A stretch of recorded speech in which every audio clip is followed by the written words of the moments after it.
அப்ப புருஷன் செத்து ரொம்ப நாளா நல்ல பொண்டாட்டி செத்து இவனோட இயக்கமும் தீர்ந்தது இப்படின்னு ஒரு கதை முடியுது. இந்த கதை எழுதுன பத்தி நீங்க என்ன நினைக்கிறீங்க?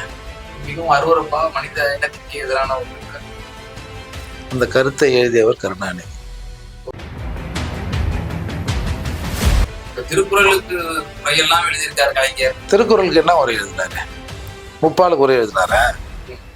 கலைஞர் எழுதியது காமத்துப்பாலுக்கான உரை. 1.5 லட்சம் பேர் செத்தான் சார்.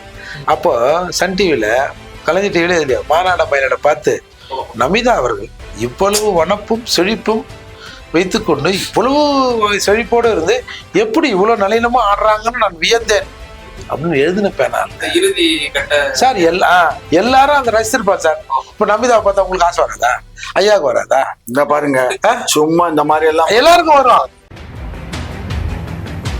புத்தி பார்க்க மாட்டோம். பாரு பாரு இப்ப எப்படி போகுது பாரு புத்தி எங்க போகுது. இவர் பேசுறது பூரா இந்த மாதிரி தவறான செக்ஸ பத்தி தான் பேசுறாரு. ஆமா, கலைஞர் அரசியல் பேச மாட்டேங்க. கலைஞரின் வாரிசு அல்லவா நான்? எதுக்கு இப்ப கலைஞருடைய வரலாற்றை படிக்க வச்சுட்டு திமுக என்ன சொல்றாங்க, கலைஞர் அவருடைய பேனா அவருடைய அந்த கரங்களால் எடுத்ததுனாலதான் தமிழர்கள் வந்து தலையை நிமிர்ந்து நிக்கிறாங்க அப்படின்னு சொல்றாங்க. அப்படியா? அப்போ 1.5 லட்சம் தமிழர்கள் வந்து கொல்லப்பட்ட போது இந்த பேனா என்ன பண்ணுச்சு? சோனியாவுக்கு ரெக்கமெண்டேஷன் எழுதிச்சு, எங்களுக்கு அந்த அமைச்சர் 1.5 லட்சம். இந்தியாவில் விடுதலை புலிகள் அதாவது ஈழத்தமிழர் போராட்டமும் பிரபாகரனும் கொல்லப்படணும் அப்படின்னு 3 பேர் நினைச்சாங்க. அதுல ஒருத்தர் கருணாநிதி அப்படின்னு யார் சொன்னா? ஐயாவோட சொந்தக்காரர் வைகோ சொன்னார். மக்களுக்கு தண்ணீர் இல்லாத கஷ்டத்தை போக்குவதற்கும் என்ன படிக்கிறாரு? சாக்கடை போக்குவதற்குமான நிறுத்துங்க. என்னங்க படிக்கிறாரு? என்ன படிக்கிறேன்னா ஏங்க காரியங்களை கொண்டு வந்தது யாருங்க? அத ஒரு வார்த்தை சொல்லிட்டு போங்களேன். கண்ணதாசன் இருக்காரு. அவர் யாரு? அடுத்து வந்து இது அவர் யாருன்னா திமுக ஸ்போக்ஸ்மேன் இருக்கட்டும். அதனால என்ன? இவர் யாரு? நம்ம பாடல் லியோன் யாரு? திமுக ஸ்போக்ஸ்மேன். சார் நாங்க அப்படி கட்சிக்காரருக்கு தான் கொடுக்க முடியும், உங்களுக்கு கூப்பிட்டு கொடுப்பாங்க. குக்கு செய்திகள் நேயர்களுக்கு வணக்கம். இன்றைய விவாத நிகழ்ச்சியில நம்மோடு இணைந்திருக்கும் சிறப்பு விருந்தினர்கள் புரட்சி தமிழகம் கட்சியினுடைய நிறுவன தலைவர் வழக்கறிஞர் மரியாதைக்குரிய திரு ஏர்போர்ட் மூர்த்தி சார் அவர்களும், மேலும் தமிழ்நாடு நாயுடு பேரவையின் தலைவரும் திமுகவின் உறுப்பினருமான காமாட்சி ஐயா வந்திருக்காங்க. இருவருக்கும் வணக்கம். வணக்கம். கடுமையான கோடை காலத்திலேயே வந்து இணைந்ததற்கு உங்க இருவருக்கும் நன்றி உங்களுக்கு தெரிவிக்கணும். முதல்ல திரு ஏர்போர்ட் மூர்த்தி சாரிடம் வந்து துவங்கலான்னு இருக்கேன். இப்போ நேற்றைய தினம் வந்து ஒரு அறிவிப்பு தமிழக அரசுல இருந்து ஒரு வெளியிட்டதை பார்த்தோம். அந்த அறிவிப்புல வந்து கலைஞர் அவர்கள் மறைந்த முன்னாள் முதல்வர் கலைஞர் அவர்களுடைய ஒரு சாப்டரை வந்து தமிழக டெக்ஸ்ட் புக்ல 10th டெக்ஸ்ட் புக்ல ஒரு சாப்டரை வந்து ஆட் பண்ண போறாங்க அப்படின்ற மாதிரி ஒரு செய்திகள் வந்து வெளியாயிடுச்சு. இதை எப்படி பாக்குறீங்க? இது வந்து விமர்சனத்துக்கும் உள்ளாக்கப்பட்டிருக்கு, சிலர் ஆதரிக்கவும் செய்யறாங்க. நீங்க உங்களோட பார்வை பத்தி அவங்க ஓட்டு போறோம் அப்படியே அதை பார்த்த உடனே, அந்த சின்னத்தை பார்த்த உடனே என் கை நேரா போய் அதில் குத்துது அப்படின்னு நம்ம தமிழக பெருமைக்குரிய வாக்காளர்கள்லாம் பேசி நம்ம பார்த்துருப்போம். அதற்காக நம்ம என்ன பேசணும்? போன தலைமுறை அந்த மாதிரி இருந்தது. இந்த தலைமுறைக்கு அயோத்தியாசர், ரெட்டமலை சீனிவாசன், அம்பேத்கர் போன்றவங்களோட புக்கை படிக்க கொடுத்தோம்னா அவன் யாரை தேர்ந்தெடுக்கணும், நமக்கு யார் வந்து உகந்தவங்க அப்படின்னு முடிவு பண்ணிப்பான் அப்படின்னு. ஏன்னா பெரும்பான்மையா ஓட்டு போடுறவங்க நாங்களா தானே இருக்கிறோம் அப்படின்றது ரீதியில நாம ஒரு பிரச்சாரத்தை இடையில பேசணும், கலப்பணும். உடனே திமுக தரப்புல இருந்து திருமாவளவன்கிட்ட சொல்லி கலைஞர் கருணாநிதியின் வாழ்க்கை வரலாற்றை இன்றைய இளைஞர்கள் படிக்கணும் அப்படின்னு ஒரு அறிக்கையை விட வச்சாங்க. ஏன் ஏற்கனவே இந்த கருமத்தெல்லாம் படிச்சுதான் இப்படி அப்படி ஆயிட்டான், இவன் கொஞ்சம் தெளிவு பண்ணணுன்றதுக்காக தானே நம்ம வந்து இதை வந்து படிக்க சொல்றோம் அப்படின்னு நம்ம சொன்னங்க. இப்போ என்ன தேவை இருக்கிறது? இதுக்கு முன்னாடி மாவட்டம் தோறும் கருணாநிதியின் சிலையை திமுக சார்பா நிறுவனம்னு சொன்னாங்க. அப்போட நம்ம சொன்னோம், சரிதான், இது நாம உண்மையிலே இந்த திட்டத்தை நாங்க வரவேற்கிறோம். ஏன்னா அடுத்த தலைமுறைக்கு தமிழகத்துக்கு துரோகம் பண்ணவர் இவர் தான் அப்படின்னு காட்டினா நம்ம சென்னை நோக்கி வரணும். நீங்க ஒரு ஒரு ஊர்லயும் நீங்க அதை போட்டீங்கன்னா நாங்க வந்து எப்ப அதை பாருனேன் அதை பாருனேன்னு காட்டிப்போம், நல்ல விஷயம் தான் சொன்னோம். இப்போ பள்ளி மாணவர்கிட்ட போய் இந்த சப்ஜெக்டே வைக்க வேண்டிய தேவை என்ன இருக்கு? சி, இப்போ கருணாநிதி ஒரு எழுத்தாளர்னு எல்லாருக்கும் தெரியும். அவர் என்னென்னலாம் எழுதியிருக்காருன்னு பல பேருக்கு தெரியாது. ஒரு கதை ஒண்ணு ஒரு பெரிய ஒரு எழுத்தாளர் ஒருத்தர் எழுதுறாரு. ஒருத்தன் சின்ன வயசுல முன்னாடி செத்து போகுது. அப்போ ஒரு பெண் குழந்தை இருக்கு. அந்த பெண் குழந்தைய கஷ்டப்பட்டு வளர்க்குறான். வளர்த்து அந்த பெண் குழந்தை பருவம் எய்து. அதுக்கப்புறம் திருமண வயது வருது. திருமண வயதை கடந்து முதிர்கன்னி ஆகுது. முதிர்கன்னினா தெரியல, ரொம்ப நாள் திருமணம் ஆகாம இருந்து அந்த அந்த பருவத்தை அடைந்து திருமணம் பண்ண முடியாம அந்த இளமை காலம் கடக்கிற நிலையில இருக்கிறவங்களும் முதிர்கண்ணின்னுவாங்க. அப்படி இருக்கிறான். அப்போ குடும்பமும் ரொம்ப வறுமையான குடும்பம். ஒரு குடிசை வீட்டுல இருக்கிறாங்க. ஒரு நாள் இரவு மழை பெய்கிறது. அப்போ அந்த வீட்டு கூரை உழுவுது. உழுவும் போது தனித்தனியாக இவங்க 2 பேரும் படுத்துன்னு இருக்காங்க. பொண்ணு ஒரு பக்கம் படுத்திருக்கா, அப்பா ஒரு பக்கம் படுத்திருக்கான். அப்போ இது தண்ணி ஒழுவ 2 பேரும் வந்து அப்படி இப்படி நவந்து நெருக்கமா வந்து படுத்துடுறாங்க. நெருக்கமாயிறாங்க நவந்து வந்து. அப்போ அப்பனின் மூச்சுக்காற்று பெண் மீது படுகிறது. பெண்ணின் மூச்சுக்காற்று அப்பன் மீது படுகிறது. படுத்த உடனே ஸ்கின் டு ஸ்கின் நோ சின்னுவாங்க வெளிநாட்டுல. அந்த மாதிரி அது ஒரு கட்டத்தை தாண்டி இருவருக்குமான இப்பெல்லாம் ஃபேமஸா சொல்ல கெமிஸ்ட்ரி ஒர்க் ஆகுதுன்றாங்கல்ல, அந்த மாதிரி ஒரு நெருக்கம் ஏற்பட்டு அந்த தந்தை அந்த மகளை உறவு கொள்கிறார். உறவு கொண்ட பிறகு அந்த முதிர்கன்னியாக அந்த பருவத்திற்கே உரிய அந்த ஒரு எதிர்பார்ப்போடு இருந்தால அந்த முதிர்கண்ணி, அவளுடைய அந்த நிலையும் சால்வாச்சு. அப்பம் புருஷன் செத்து ரொம்ப நாளா இருந்தால பொண்டாட்டி செத்து, இவனோட இயக்கமும் தீர்ந்தது. இப்படின்னு ஒரு கதை முடியுது. இந்த கதை எழுதுன பத்தி நீங்க என்ன நினைக்கிறீங்க? மிகவும் அருவருப்பா, மனித இனத்திற்கு எதிரான ஒரு கருத்து. அந்த கருத்தை எழுதியவர் கருணாநிதி. அந்த கதையின் பெயர் முதிர்கண்ணி. அப்புறம் இந்த போலீஸ்காரன் மகள், இன்னும் 2, 3 இந்த மாதிரி ஒரு 5, 6 கதைகள்லாம் இருக்கு. இந்த கதையோட நம்ம படிச்சிருப்போம். இது நம்ம செக்ஸ் புக் வடியில சரோஜா தேவி, விருந்து அப்படின்னு பல புத்தகங்கள் அப்பெல்லாம் விற்கும்ல, அதுல இந்த மாதிரி கதை வரும். மகள் படுத்து கொண்டிருந்தால் அவரோட அங்கங்கள் எல்லாம் தெரிந்தது. வந்து தந்தை வந்து லைட்டை போட்டார். திருக்குறளுக்கு உரையெல்லாம் எழுதியிருக்காரு கலைஞர். திருக்குறளுக்கு என்ன உரை எழுதினாரு? முப்பாலுக்கு உரை எழுதினார? கலைஞர் எழுதியது காமத்துப்பாலுக்கான உரை. அப்புறம் இல்ல கருணாநிதி அவர்கள் மட்டும்தான் திருக்குறளுக்கு உரை எழுதினாரா? என்ன பேச்சு பேசுறீங்க? எல்லாரும் தான் எழுதினாங்க சார். இப்ப நான் அதுதான் சொல்ல வந்தேன். கருணாநிதியின் பேனா என்னென்ன விஷயங்களை எழுதியதுன்னு இப்ப ஏதாவது டிஸ்கஸ் வந்ததா? ஏன் வருது? நீங்கள் கருணாநிதியின் பேனாவுக்கு நாங்க வைக்கிறோம் நீங்க உடனே இந்த தரப்புல இருந்து கண்ணதாசன் வனவாசம்னு ஒரு புக் எழுதினார் கண்ணதாசன், அந்த பேனா வைப்போமா? கண்ணதாசன் பேனாவுக்கும் கருணாநிதி பேனாவுக்கும் ஒரு விவாதம் வைப்போமான்னு வந்தது. இப்போ நல்லா தானே போயிருக்குது. எதுக்கு இப்போ கலைஞருடைய வரலாற்றை படிக்க வச்சுட்டு திமுக என்ன சொல்றாங்க, கலைஞர் அவருடைய பேனா அவருடைய அந்த கரங்களால் எடுத்ததுனாலதான் தமிழர்கள் வந்து தலையை நிமிர்ந்து நிக்கிறாங்க அப்படின்னு சொல்றாங்க. அப்படியா? அப்போ 1.5 லட்சம் தமிழர்கள் வந்து கொல்லப்பட்ட போது இந்த பேனா என்ன பண்ணுச்சு? சோனியாவுக்கு ரெக்கமெண்டேஷன் எழுதிச்சு, எங்களுக்கு 1.5 லட்சம் தமிழர்கள் எந்த நாட்டுல இருந்தான்? நம்ம நாட்டுல இருந்தானா? அடுத்த நாட்டுல அவர்தான். எங்கு பிறப்பினும் தமிழன் தமிழனே, இங்கு பிறப்பினும் அயலான் அயலானே, பாவேந்தர் பாரதிதாசன் வரிகள் உங்களுக்கு ஞாபகங்களா? அது வேணா சொல்லலாம், கதை வேணா பேசலாம். அதனால அந்த இன்னொரு நாட்டினுடைய இதுல நம்ம இன்னொரு நாடு. ஆமா, இன்னொரு நாடா? இலங்கை இன்னொரு நாடு தாங்க. தமிழ் மன்னன் ஆட்சி செய்த தமிழ் நிலப்பரப்பு அது. நீங்க இப்படியே சொல்லி என்னைக்கோ ஆண்ட பாண்டியனையும் என்னைக்கோ ஆண்ட சேரனையும் சொல்லுவீங்க. ஆனா இன்னைக்கு ஆளக்கூடியவங்கள மறந்துடுவீங்க. இன்னைக்கு என்ன சார் நிலைமை? ராஜபக்சே தமிழ் இனத்தினோட விரோதி, இன்னும் சொல்ல போனா மனித இனத்துக்கே விரோதி தான் சார். சரி, அவனோடு நட்பு வைத்திருந்தவர்கள் யாரு? இப்போ இந்தியாவில் விடுதலை புலிகள், அதாவது ஈழத்தமிழர் போராட்டமும் பிரபாகரனும் கொல்லப்படணும் அப்படின்னு 3 பேர் நினைச்சாங்க. அதுல ஒருத்தர் கருணாநிதி ஓ.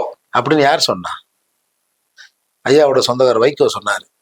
ஏங்க அந்த ஆளு ஒரு சொன்னாரு, நீங்க வேற சும்மா அவர் ஒரு அரசியல் ஆளுமை தானங்க. அவரு தாங்க இப்ப கூட இருக்காரு. அவருக்கு தானங்க ஒரு சீட்டு கொடுத்துருக்கீங்க. புகைப்படம் எல்லாம் வைக்கும் போது அப்ப அந்த சமயத்துல கைது செஞ்சீங்க, தடை செஞ்சீங்க. இதே உங்க கூட இருந்த விடுதலை சிறுத்தைகள் வந்து அந்த ஈழமானம் நடத்த போது அந்த படத்தை மட்டும் கட் பண்ணி எடுத்து விட்டீங்களா போலீஸை வச்சு? முதற்கட்ட வர எடுத்துக்கிறேன்.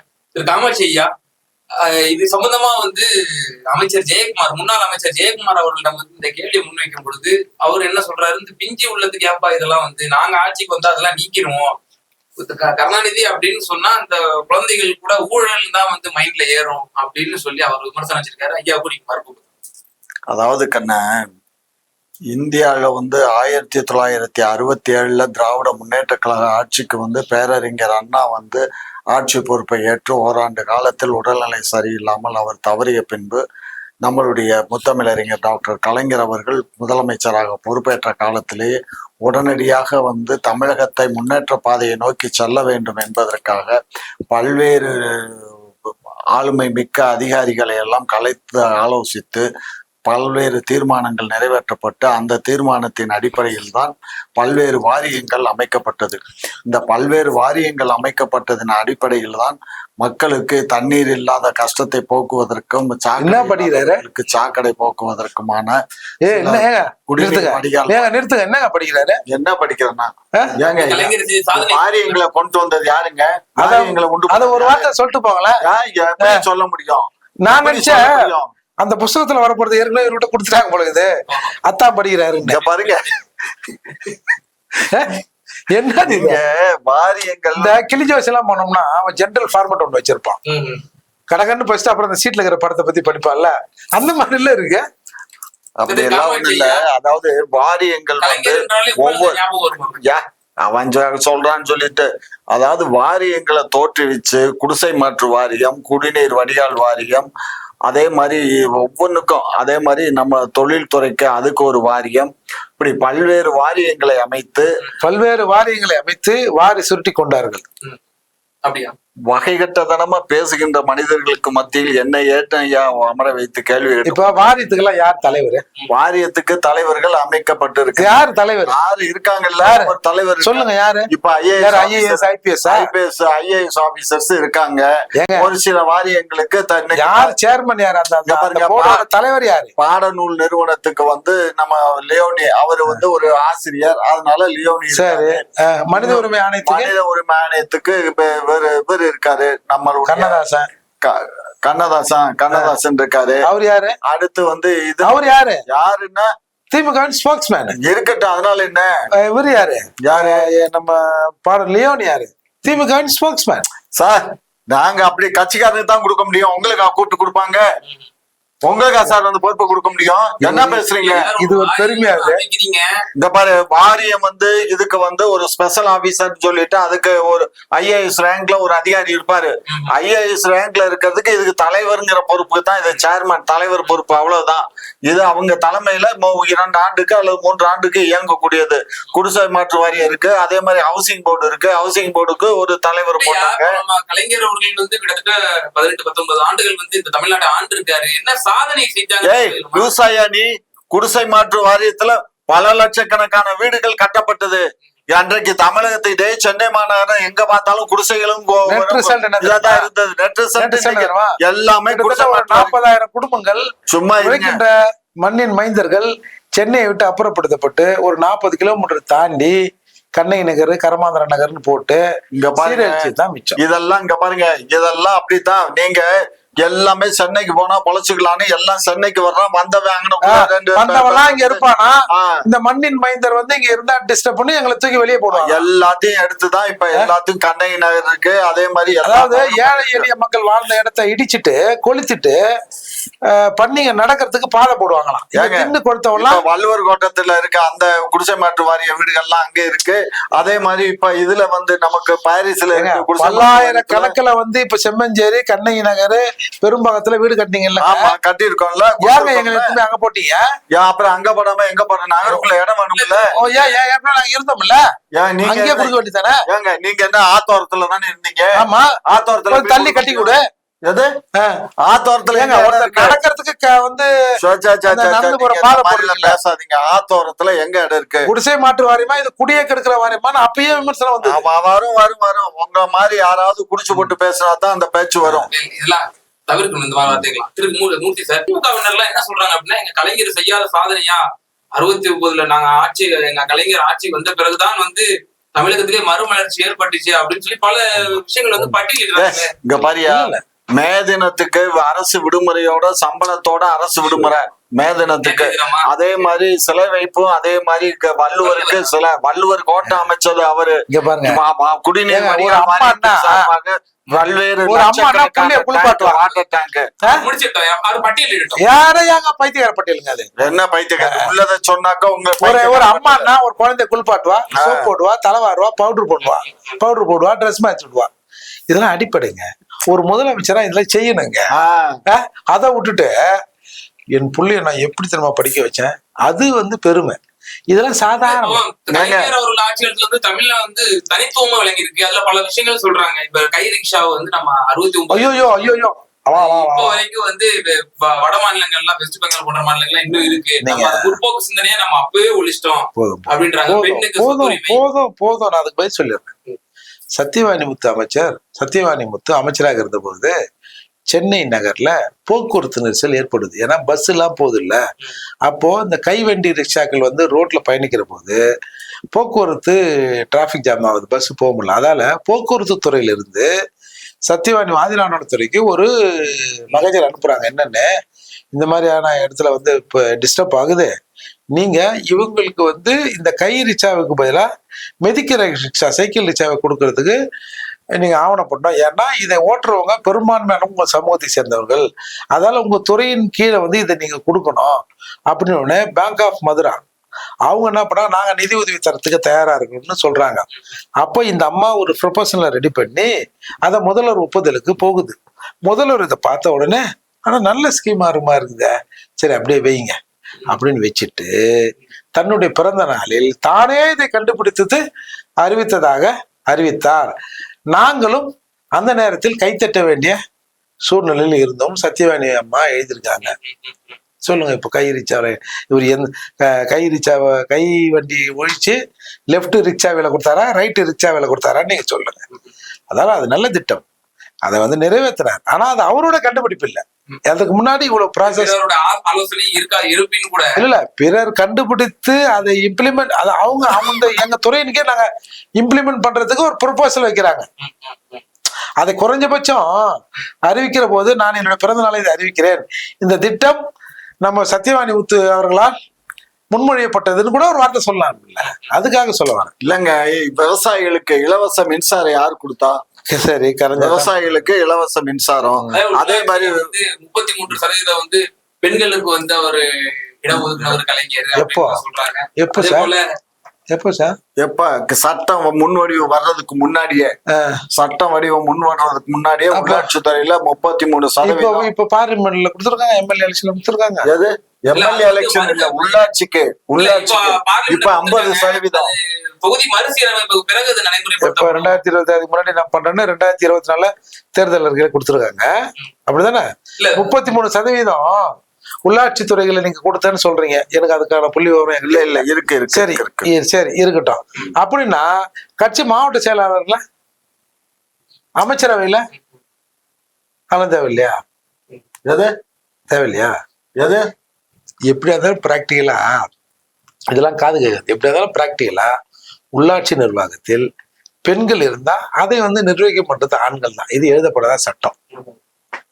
வேணா வந்து ஒரு ஃபார்மாலிட்டி வேணா பெண்கள் இருக்கலாமே தவிர எல்லா அதிகாரங்களும் ஆண்கள் தான் வைத்திருக்கிறாரு. அப்போ திமுகவை சேர்ந்த ஒரு பெண்மணி இருக்காங்கன்னா திமுகவை சேர்ந்த ஆண். இப்போ புருஷனுக்கு இப்போ வீட்டுக்காரர் வந்து கவுன்சிலர் இருப்பாரு, திடீர்னு அந்த பெண்களை வேணா மாறிடும்.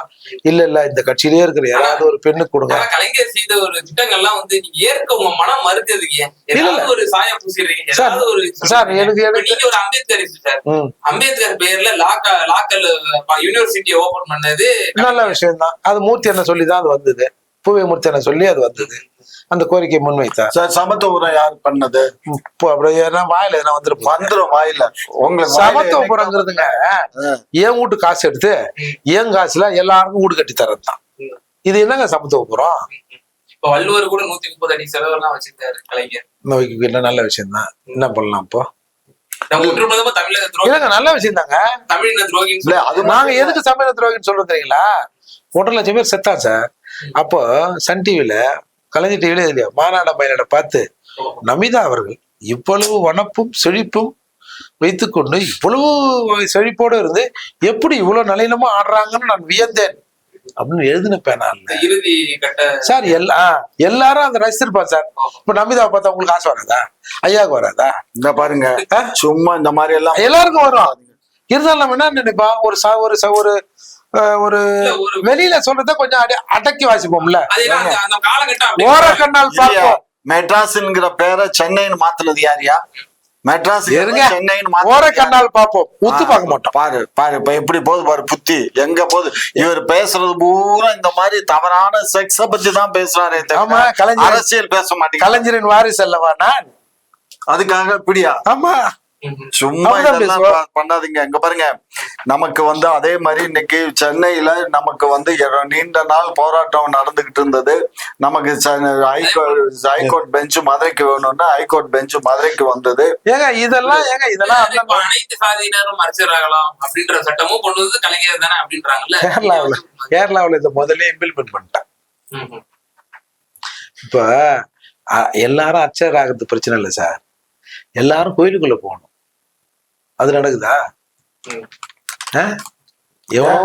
கோயிலுக்குள்ள போக என்னங்க பண்றாங்க? மீனாட்சி அம்மன் கோயிலுக்குள்ள போகலாம், எல்லா பெரிய பெரிய கோயில் எல்லாமே போகலாம். உங்களுக்கு அவன் தனிப்பட்ட கோயில்ல வச்சிருக்கதா, அவன் ஜாதிக்காரன், அவன் தனிப்பட்ட முறையில கோயில் வச்சிருப்பான். அதுக்கு நீங்க போனா உங்க கோயிலுக்குள்ள அவன் அலோவ் பண்ணுவீங்களா? நீங்க அலோவ் பண்ணுவோம். எதுக்கு அலோவ் பண்றீங்க? இதுல மனுஷன கும்பிடுறான். அதெல்லாம் இப்ப நாங்க எங்க கிராமத்துல ஒரு பகவதி அம்மன் கோயில்னு ஒண்ணு இருக்குது. அந்த கோயில்ல நாங்க எல்லாம் போக விட மாட்டாங்க. இது நீங்க வரக்கூடாது, நீங்க எல்லாம் உங்க முத்தாலம்மன் கோயிலுக்கு போங்க, இல்லைன்னா அந்த இந்த கோயில் இதான் அட்ராசிட்டி தான் தீட்டாம அப்படிதான் சொல்லுவாங்க. இல்ல திரு காமாட்சியா, இப்போ இந்த சம்பவத்துக்கு இப்போ அந்த நேற்றைய தினம் அந்த அறிவுக்கு பிறகு தமிழ் தேசியவாதிகள்னா என்னன்னா வரிசையா அவங்க மீது கேள்வி வைக்கிறாங்க. இந்த வரலாற்று கரை பிடித்தவர் இவருக்கா நம்ம இந்த புத்தகத்துல இடம் கொடுக்கணும் அப்படின்னு சொல்லி அவங்க ஒரு பட்டியல். நீங்க ஒரு விஷயம், அந்த பட்டியல வாசிச்சிடுறேன், நீங்க உங்க நேரம் நான் கொடுத்துடுறேன், வரிசையா முடிஞ்சு அவங்க கூட பதில் சொல்லுங்க. உண்ணாவிரதம் இல்லாம போற நிறுத்த முயன்றிருந்தால் அந்த உண்ணாவிரதம் ரொம்ப ஃபாஸ்டஸ்ட், ரொம்ப ஃபாஸ்ட் அப்படின்ற மாதிரி அவங்க குறிப்பிடுறாங்க. அதே போல ஜாஃபர் சேட் என்ற அந்த அதிகாரியை வச்சு இங்க இருந்து போன அந்த நிவாரண பொருட்கள், இந்த பிளட் டொனேஷன் எல்லாத்தையும் கடல்ல வீசினாங்க. ரத்த பாக்கெட்ட கடல்ல பிளட் டொனேஷன் பண்ணது எல்லாத்தையும் வீசப்பட்டுச்சு. இதை ஒரு குறிப்பிடுறாங்க. இறுதி போராட்டம் நடத்தியவர்களை கைது செஞ்சாங்க. பல சீமான் உட்பட பலரும் அதுல கைது செய்யப்பட்டது குறிப்பிடத்தக்கது. அதே போல முத்துக்குமார் அவர்கள் தீ குளிச்சு இறந்தாரு. அது நம்ம அப்போதைய என்ன நேரட்டிவ் செட் பண்ணாங்க அப்படின்னா, ஒரு காதல் தோல்வியால அவர் மரணிச்சாரு அப்படின்ற சொல்லி ஒரு நேரட்டிவ் செட் பண்ணாங்க அப்படின்ற மாதிரி சொல்றாங்க. அதே போல மீனவர்கள், தமிழக மீனவர்கள் சுட்டுக் கொல்லப்பட்டது திமுக ஆட்சியில அதிகப்படியான, இந்த காங்கிரஸ் திமுக ஆட்சியில தான் அதிகப்படியான இந்த பேராசை பிடித்து மீனவர்கள் எல்லை கடந்து போகிறார்கள் அப்படின்னு சொல்லி அந்த வார்த்தையும் என் தானே தலைவர் கருணை தான் சொன்னாரு. அதே போல 99 ஆட்சியில அப்பாவி முஸ்லிம் பல முஸ்லிம்களை சிறையில அடைத்தவங்க உங்க ஆட்சி. அதே போல லீலாவதி என்கிற கவுன்சிலர் தன் பகுதியில உள்ள தண்ணீர் பஞ்சத்திற்காக அவங்க நியாயம் பெற்று போராடியவர்களுக்கு பெற்று தந்த ஒரே காரணத்திற்காக உங்கள் திமுக நிர்வாகி அவரை கொலை செய்கிறார். 7 ஆண்டுகளிலே அவர் மீண்டும் ஒரு தண்டனையை முடிச்சுட்டு வெளியே வர்றாரு உங்களுடைய இன்ஃபுளுன்ஸ்னால, உங்களுடைய திமுக பிரபுங்கிறத லீலாவதி சம்பவம். அதே போல தா கிருஷ்ணன் உங்களுடைய மூத்த நிர்வாகி, அவர் ஒரு தமிழ் பண்பாளர், தமிழ் உணர்வாளர். அவருடைய கொலை, இந்த பின்னணி, இதை கூட நம்ம நியாயம் நீதி கிடைச்சிச்சா அவருக்கு அப்படின்ற ஒரு கேள்வி முன்வைக்கப்படுது. கச்சை தீவை தாரை வார்த்தல். அதே போல 99 தேயிலை தோட்டத்துல சரியான அத்தியாவசிய எங்களுக்கு வசதிகள் இல்லை அப்படின்னு சொல்லி போராடியவர்கள் 70 ரூபாய் 100 ரூபாய்க்கு கூலி உயர்வு கேட்டவர்களை அந்த தாமிரபரணி ஆற்றிலே வச்சு சுட்டு கொன்றவர்கள் உங்களுடைய அரசு. அதே போல விசிகாவிடம் வந்து நீங்க எல்லாம் பொது தொகுதி கேட்கலாமா அப்படின்னு சொல்லவர் நம்முடைய கலைஞர் அவர்கள். ஆராசாவை பெரம்பலூர்ல இருந்து நீலகிரிக்கு மாற்றுறது நம்மளுடைய திராவிட மாடல் அரசு தான். அதே போல 99ல பார்ப்பனிய RSS கூட்டணி. அதே போல Kaveri, hydro carbon, methane, Sterlite இது போன்ற தமிழகத்தினுடைய இருதய பிரச்சனையா இருக்கக்கூடிய நீங்கா பிரச்சனையா இருக்கக்கூடிய 1969ல இருந்து 2011 வரை அவர் தான் வந்து முதலமைச்சரா இருந்திருக்காரு. இதுக்கெல்லாம் வந்து தீர்வு காணப்படலை. இதெல்லாம் வந்து தமிழ் தேசியவாதிகள் பட்டியலிடுறாங்க. அப்புறம் பேர் பலகையில நம்ம தமிழ்னு சொல்லிட்டு இருக்கோம். பேர் பலகையில கூட இன்னும் வரைக்கும் நம்ம தமிழ்ல வந்து நம்ம கொண்டு வரல. பக்கத்துல இருக்க அண்டை மாநிலமா இருக்கக்கூடிய கர்நாடகா சட்டம் வந்து கொண்டு வந்திருக்கு. 60% வந்து தன்னுடைய தாய்மொழியில தான் வந்து வைக்கணும் அப்படின்னு சொல்லி அவங்க சட்டம் போடுறாங்க. நம்ம இன்னும் வரைக்கும் இருக்கோம். மருத்துவர் ஐயா ராமதாஸ் கூட தொடர்ச்சியா வந்து சொல்லிட்டு வர்றாரு. இவ்வளவு இன்னும் எண்ணற்ற விஷயங்கள் இருக்கு. இதுல குறிப்பா நேற்றைய தினத்துல இருந்து சில தமிழ் தேசியவாதிகள் இதெல்லாம் வந்து முன்வைக்கிறாங்க. இந்த வாதங்கள் எல்லாம் தமிழ் என்று நம்ம இவ்வளவு காலம் வந்து பிரச்சாரம் பண்ணிட்டு இருக்கோம். தமிழுக்காக நம்ம என்ன செஞ்சோம், இவ்வளவு வரலாற்று பிள்ளைகள் நம்ம செஞ்சிருக்கோம் நம்ம ஆட்சியில. எல்லாம் பொய். அதான் சொல்றாரு, பொய்ன்னு நான் சொல்ல வரல. இது வந்து இன்னொரு நாடு, அண்டை நாட்டுல வாழக்கூடிய தமிழர்களுக்கு நம்மால் இயன்ற உதவிகளை நாம் செய்தோம். ஆனால் அவர்கள் எல்லை மீறி சென்ற போது நீ கேள்வி கேட்டுட்டு இல்ல, நான் சொல்ற பதிலுக்கு பொறுத்து நீ சொல்றதெல்லாம் கேட்டுக்க முடியாதுங்க.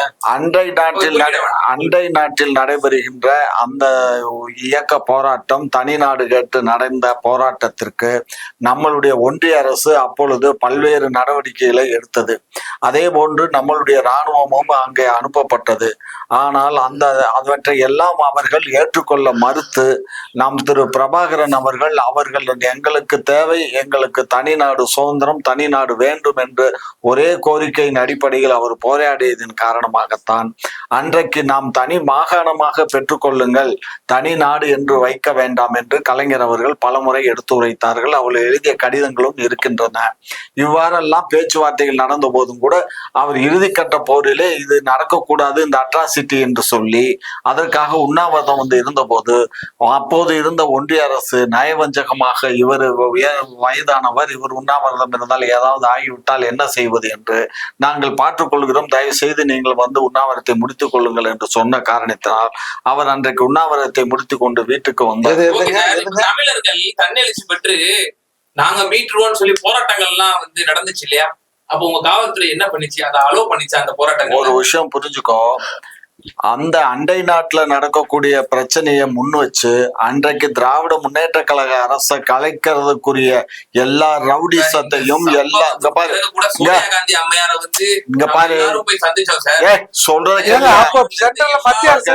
உங்க அரசு தாங்க எப்படி கலைப்பாங்க பாரு. எங்க அரசுங்கிறது அந்த போரை நடத்தி நீங்க 2 பேரும் பாருங்க. இங்க அன்றைக்கு வந்து சீமானெல்லாம் கைது செய்யப்பட்டார் என்றால் அன்றைக்கு இருந்து தமிழ் போராளிகள் என்று சொல்லிக்கொண்டு இங்கிருந்த சில நக்சலிட்டுகள் அன்றைக்கு ஊடுருவியதன் காரணமாகத்தான் அன்றைக்கு முருகமலை போன்ற மலைகளில் நக்சலைட்லாம்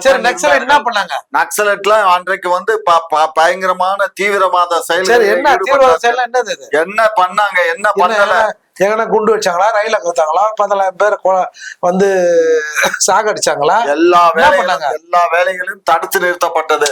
எல்லா வேலைகளும் இவர் செய்த வேலைகள் எல்லாம் தடுத்து நிறுத்தப்பட்டது. ஒண்ணு வேணாம் சார், நான் என்ன கேக்குறேன், இப்ப நம்ம இத்தனை ஆண்டுகள் வந்து நம்ம ஆட்சி செஞ்சிருக்கோம், தமிழை வளர்த்துட்டோம் அப்படின்னு நம்ம சொல்றோம். துவக்க கல்வியில இருந்து நெசசரி பிரைமரி ஸ்கூல்ல இருந்து கல்லூரி படிப்பு வரைக்கும் தமிழை கட்டாயம் ஆக்கியிருக்கோமா? நம்ம தமிழ் கட்டாயம் தான். தமிழ் படிச்சால் மட்டும் SSLC ஒரு சமூகம் +2 தமிழ் படிச்சாதான் கண்டிப்பா அரசு வேலை, இல்லை என்றால் இல்லை. அவ்வாறு சட்டம் இயற்றப்பட்டிருக்கு. அதெல்லாம் கம்பல்சன்லாம் இல்ல. நீங்க எப்படி உங்க நிறைவான பாடலை பதிவு செய்யுங்க. ஐயா என்ன சொல்றாரு அப்படின்னா, TNPSC போன்ற தேர்வுகள்லாம் வந்து நாங்க வந்து ஃபில்ட்ரேஷன் பண்ணிருக்கோம், தமிழ் படிச்சவங்களுக்கு தான் முன்னுரிமைன்னு சொல்றாங்களா திராவிட இயக்கம்? உங்க மனசாட்சியை தொட்டு சொல்லுங்க. தமிழ்நாட்டில் இருக்கிற அலுவலகங்களில் இல்ல கம்பெனிகளில் தமிழர்களுக்கு முன்னுரிமை தரப்பட்டிருக்கா நீங்க பார்த்த அளவு சொல்லுங்க. இல்ல சார், இதே சட்டத்தை OPS அவர்கள் கொண்டு வந்த பொழுது அப்போது இந்த ஒரு பச்சை தமிழன் வேல்முருகன் அவருக்கு தானே சார் TNPSC ஆபீஸ் எல்லாம் போய் அடிச்சு நொறுக்கி அந்த வச்சாரு. ஏங்க யார் பண்ணாலும் தப்பு தாங்க. OPS பண்ணா சரியா? அதான் நம்ம ஒத்துக்கிறோமா? அது ஒரு வரலாற்று பிழை தான் சார். ஆமாங்க, யார் இல்லைன்னா நீங்க ஒட்டுமொத்தமான உழைக்கின்ற மக்களை கொண்டு போய் முதல்ல இங்க இருந்து அப்புறப்படுத்த திட்டத்தை ஆரம்பிச்சது நீங்க தான். சிங்கார சென்னை என்ற பேர்ல சேரிகளே இல்லாத சென்னையை உருவாக்குனீங்க. அந்த மாதிரி தொடர்ந்து இந்த தமிழினத்துக்கு எதிராக துரோகம் பண்ணவர் நீங்க தான். கருணாநிதியே துரோகம் தான், அது இங்கேயா இருந்தாலும் சரி இலங்கையா இருந்தாலும் சரி அப்படின்னு எல்லாராலும் இன்னைக்கு பேசப்படுது. கருணாநிதி தன் குடும்பத்தை பார்த்து கொண்டார். கருணாநிதி தன்னுடைய குடும்ப வளங்களில் கவனம் செலுத்தினார். தமிழுக்கோ தமிழருக்கோ அவர் ஒன்றும் பெருசா செய்யல. அப்படின்னா இன்னைக்கு தமிழகத்தில் தமிழன் கோலோச்சி இருப்பான். ஒரு தொன்மைமிக்க தமிழர்களை திராவிடர்கள் என மடைமாற்றி மூளையை மழுங்கடித்து செய்தவர் கருணாநிதி தான் நான் பாக்குறேன். ஓகே, அப்படிதான் நான் தமிழர்களை வந்து மதுவா கொடுத்து மூளையை மழுங்கடிக்க வச்சு அவங்களை சிந்திக்க ஆற்றல வந்து சுத்தமா நம்ம முடிச்சிட்டோமா? நிறைவான பாருங்க. மதுக்கடைகளை அரசுடைமையாக்குனது எங்க அரசு அல்ல. 69ல இன்ட்ரோடியூஸ் பண்ணது நீங்க தான். அது உடனே 71ல மூடிட்டோம். ஏங்க ஆமா, அரசுடைமையாக்குறதுன்னா அரசுக்கு லாபம் வர மாதிரி பண்ணாங்க. 71ல நாங்க மூடிட்டோம். அதுக்கப்புறம் நாங்க அந்த மதுக்கடையை திறக்கவே இல்லை. அதுக்கப்புறம் எம்ஜிஆர் வந்தாரு, ஜெயலலிதா வந்தாங்க, திறந்தாங்க, அரசுடைமையா. 89ல யார் ஆட்சி வந்தா? 89ல ஆட்சிக்கு வந்து நாங்க மதுக்கடையை திறக்கல. இருந்த கடை 2000 அவ்வளவுதான். நம்ம ஒரே கையெழுத்துல போட்டுக்கணும்ல ஐயா, பூர்ண மது விலக்கு. அப்படி எல்லாம் பண்ணிட முடியாது. ஒரு சட்டத்தை வந்து ஏற்கனவே போன 96 எப்ப வந்தா என்ன, யாரு எப்ப ஆட்சிக்கு வந்தாலும் இருக்கக்கூடிய சட்டத்தை உடனடியா அது வந்து ஒரு கையெழுத்த போட்டெல்லாம் நம்முடைய இப்போதைய முதல்ல அப்போதைய எதிர்கட்சி தலைவர் சொன்னாரு 2016ல ஒவ்வொரு இதுலயும் சொன்னாரு. 2016ல அப்ப இருந்த பொருளாதார சாத்தியப்பட்டுச்சு. ஆமா, பொருளாதார சூழ்நிலை அப்ப சரியா இருந்துச்சு. இன்றைய பொருளாதார சூழ்நிலை சரியில்லை. சரி, 1000 ரூபாய் உங்களுக்கு வருது நிதி, அதுதான் சிரமத்தின் அடிப்படையில தான் கொடுத்துட்டு இருக்கோம். சரி, இதுவே சிரமத்தின் அடிப்படையில கொடுத்துட்டு இருக்கோம்னு சொல்றீங்க. ஆனா நம்முடைய அமைச்சர் உதயநிதி அவர்கள் பிரச்சாரத்துக்கு போது சொல்றாரு, தேர்தலுக்கு பிறகு எல்லாருக்குமான அந்த மகளிர் உதவி தொகையாக இருக்கும்னு சொல்றாரு. ஆமா, அது எங்களுடைய இந்திய கூட்டணி ஆட்சிக்கு இந்தியா கூட்டணி ஆட்சிக்கு வந்துரும். இந்தியா கூட்டணி வாய்ப்பு பரவாயில்ல, இந்தியா கூட்டணி ஆட்சிக்கு வரும், நாங்க செய்வோம். இருவர கருத்தை பதில். நன்றி.